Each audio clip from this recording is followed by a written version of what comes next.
আশা যাচ্ছে আগামী দিন হবে ইসলামী হুকুমতের বাংলাদেশ। আমরা বিভিন্ন তন্ত্রমন্ত্র দেখেছি, বিভিন্ন দলের শাসন দেখেছি, বিগত আওয়ামী সরকারের দুঃশাসন দেখেছি, এর আগে বিএনপির শাসন দেখেছি। তারাও দুর্নীতিতে চ্যাম্পিয়ন হয়েছে বিশ্বের মধ্যে। এই জন্য এই দুই দলের শাসন আর বাংলাদেশ জিন্দাবাদ জিন্দাবাদ মিছিলকারীদের আগমন নষ্ট করার জন্য তারা সবাই দায়ী।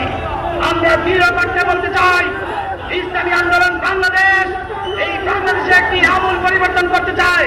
বাংলাদেশের এবং সামাজিক পরিবর্তনের মধ্য দিয়ে বাংলাদেশে একটি কল্যাণ রাষ্ট্র পরিবর্তন করার জন্য ইসলামী ছাত্র আন্দোলন বাংলাদেশ, ইসলামী আন্দোলন বাংলাদেশের একটি সহযোগী সংগঠন।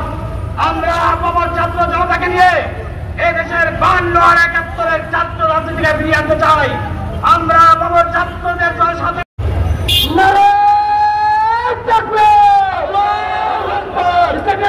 বাংলাদেশ জিন্দাবাদ জিন্দাবাদ জিন্দাবাদ জিন্দাবাদ ইসলামী আন্দোলন বাংলাদেশ মিছিলকারীদের আগমন শুভেচ্ছা স্বাগতম উসমানীনগরবাসীর আগমন শুভেচ্ছা স্বাগতম উসমানীনগরবাসীর আগমন শুভেচ্ছা স্বাগতম সিলেটবাসীর পক্ষ থেকে শুভেচ্ছা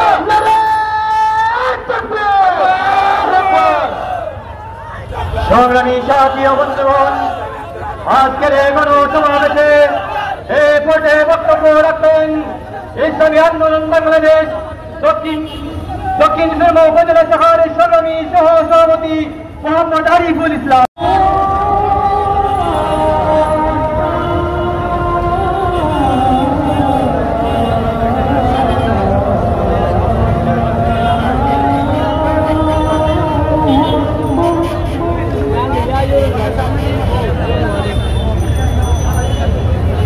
Terima kasih.